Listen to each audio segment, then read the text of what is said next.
Okay, so are you ready to dive into this? Always up for a deep dive, especially with this That's case. going to be a wild one, I can already tell, just glancing through these files. Yeah, the 2001 anthrax attacks. It's like something ripped from the pages of a thriller novel.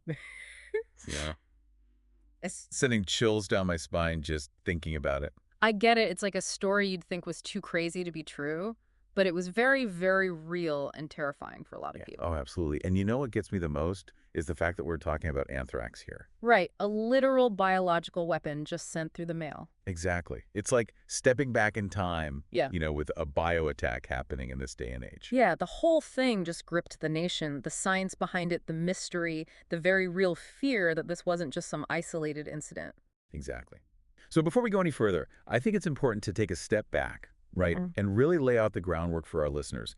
We're diving into your collection of declassified documents, FBI files, the whole 9 yards on the investigation. Yeah. And you've really given us a lot to unpack here. Absolutely. We're talking search warrants, investigation summaries, even personal emails from the prime suspect, Dr. Bruce Ivins. It's about as close as we can get to being in the room with the investigators. Okay, so let's talk about Dr. Ivins, this brilliant but troubled microbiologist.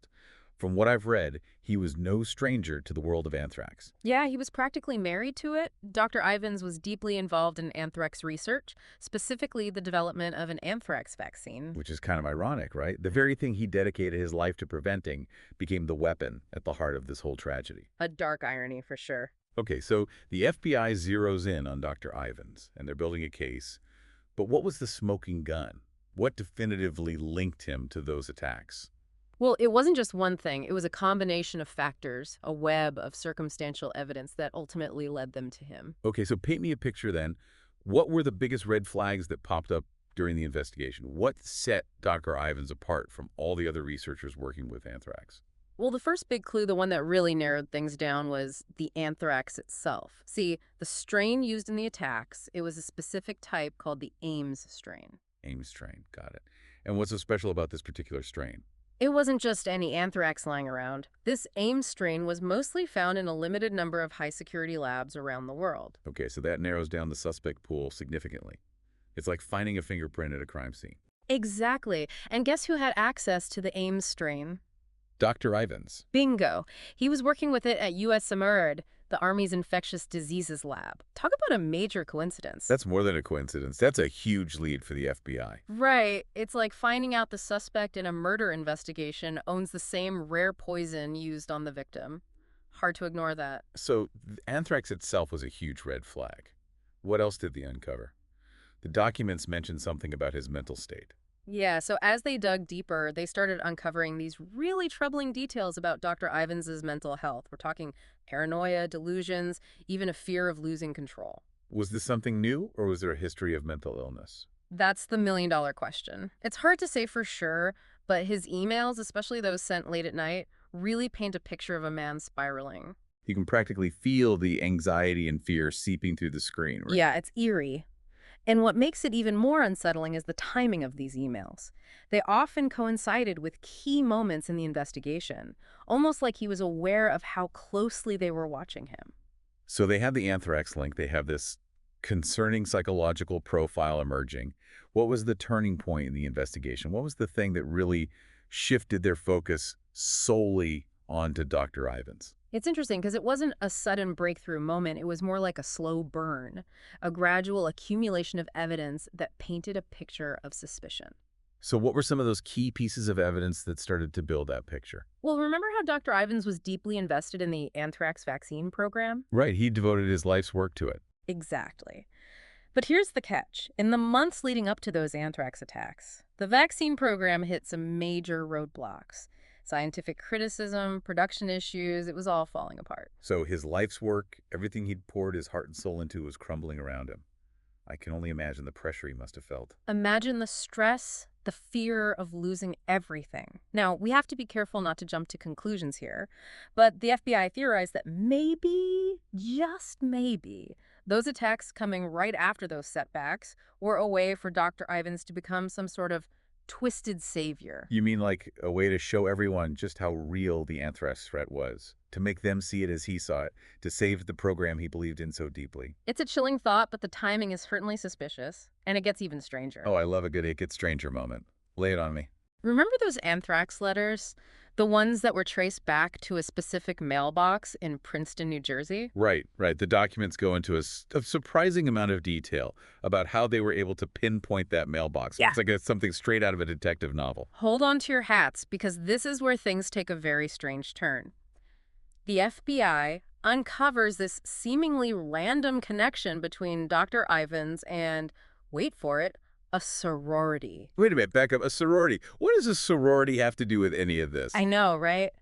At first glance, it seemed like a completely random, insignificant detail, but then the pieces started falling into place. Remember that mailbox in Princeton? Yeah, the one the letters were mailed from. Well, right near that mailbox was a chapter of Kappa Kappa Gamma, KKG for short. Okay. And Dr. Ivins, he had this whole, for lack of a better word, history with KKG, and not a good one.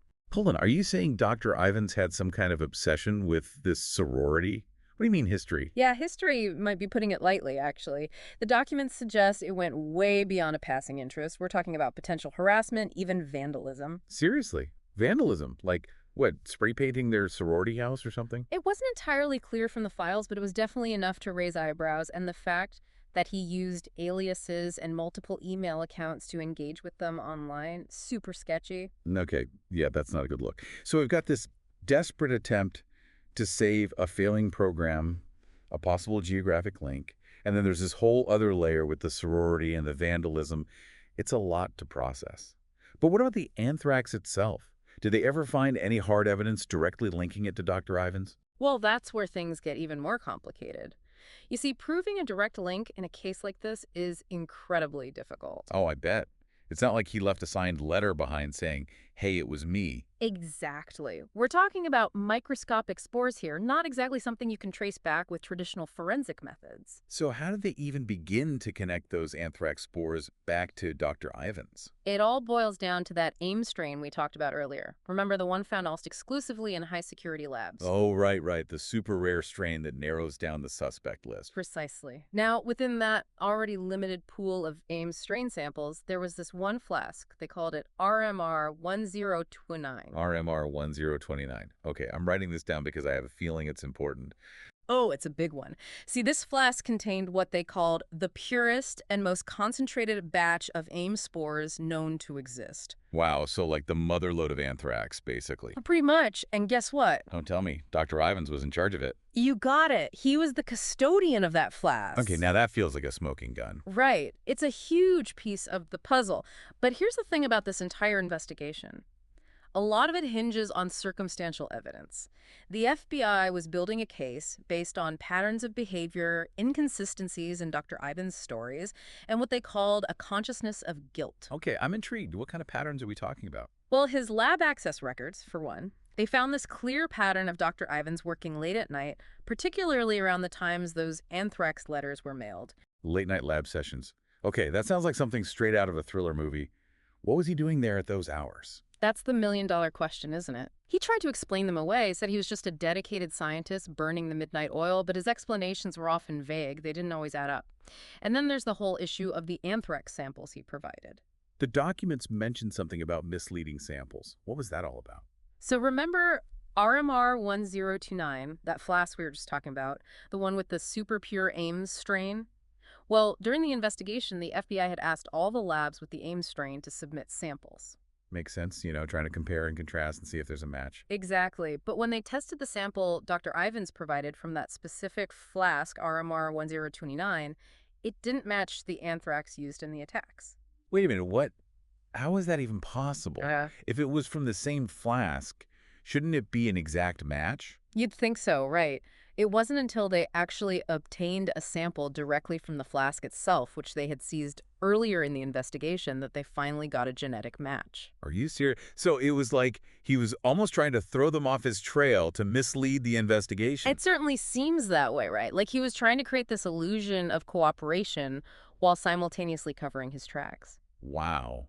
So we got the late night lab sessions, the questionable anthrax samples, the sorority connection. It all seems to be adding up. Was there anything else? Any other details that jumped out at you from the documents? You want to talk about strange? How about a connection to a book? A book? What kind of book are we talking about here? So, right after the FBI searched his home, they observed Dr. Ivins discarding a copy of Gödel, Escher, Bach, An Eternal Golden Braid. Wait, as in the Pulitzer Prize-winning book? What does that have to do with anything? I know, it seems totally random, right? But the way he went about it was what really caught their attention. What do you mean? How do you even throw a book away suspiciously? He seemed really concerned about it, almost paranoid. He watched for the garbage truck, checked the can after it was emptied, and even looked around to see if anyone was watching him. Okay, that is a little strange, I'll give you that. But it's just a book, right? What's the big deal? Remember we were talking about a consciousness of guilt? This book, Gödel, Escher, Bach, it delves into all these complex systems, patterns, even hidden messages within codes. Oh, interesting. And the FBI thought maybe he was trying to send a coded message with the anthrax letters. It's not entirely clear, but they did look into it. The FBI found what they thought might be coded elements in the letters, like bolded letters and weird misspellings, but nothing panned out. So we have all this circumstantial evidence piling up. The anthrax strain, the late nights, the suspicious samples, the sorority thing, even this whole book incident. It's a lot to digest, and it seems to point to Dr. Ivins, but was it enough? Did it actually prove without a shadow of a doubt that he was the one who sent those letters? That's the million-dollar question, isn't it? The FBI seemed pretty confident they had their man, but actually proving it in court. That would have been a whole other story. A story we'll sadly never get to hear because Dr. Ivins died before he could be formally charged, right? A tragic end to an already complex and unsettling case. It is a tragic end, and, it makes you wonder about the pressure he must have been under.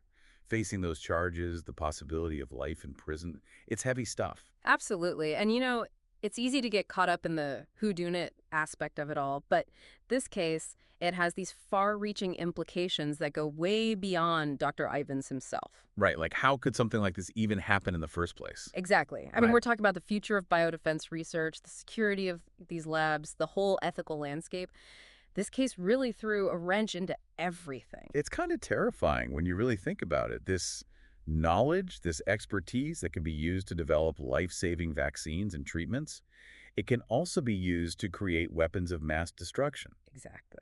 It's a double-edged sword. In this case, it forced everyone, scientists, policymakers, even the public, to confront this really uncomfortable reality. Did anything actually change, though, as a result? I mean, did this case lead to any kind of overhaul of biodefense research protocol? Oh, absolutely. There were major changes. We're talking congressional hearings, new regulations being put in place, a huge emphasis on things like psychological screening for researchers handling these dangerous pathogens. So it's like they suddenly woke up and realized, hey, maybe we need to be paying closer attention to who has access to this stuff. Yeah, it's a bit like the saying, a lock only works if someone's paying attention to the key, right? We had these scientific safeguards in place, but the human element, the psychology, the motivations, the potential for things to go wrong that needed a serious overhaul. It's ironic. We started this deep dive talking about the science used to trace those anthrax spores, like the microbial forensics. But in the end, it's the human factors, right? The why behind it all that makes this case so haunting. It really is. And that's kind of the enduring legacy of this whole investigation. It reminds us that even with all our advancements, all our technology, the human mind, it remains the ultimate enigma. And that some mysteries, no matter how hard we try to solve them, they might just always have these lingering questions, these what-ifs that keep us up at night. Exactly. And I think that's okay. Sometimes it's not about finding these perfect, neat, and tidy answers. Sometimes it's about exploring those complexities, wrestling with the unknowns and accepting that some questions, well, they might linger long after the investigation is over. I think you just perfectly summed up what this whole show is about, these deep dives. It's about embracing the unknown. Absolutely. It's about going beyond those headlines and really digging into the nuances, the complexities. Because often, the most fascinating stories, they're hidden in those details. Well said. In this case, this deep dive into the anthrax attacks, it's definitely one for the books. I started this whole thing wanting to understand how and why, and honestly, I'm leaving with even more questions than I had before. That's the sign of a good deep dive, isn't it? It's not about closing the book on a case. It's about opening up new chapters, new avenues for exploration. Couldn't have said it better myself. This Yes. has been an incredible deep dive, one I won't soon forget. Until next time.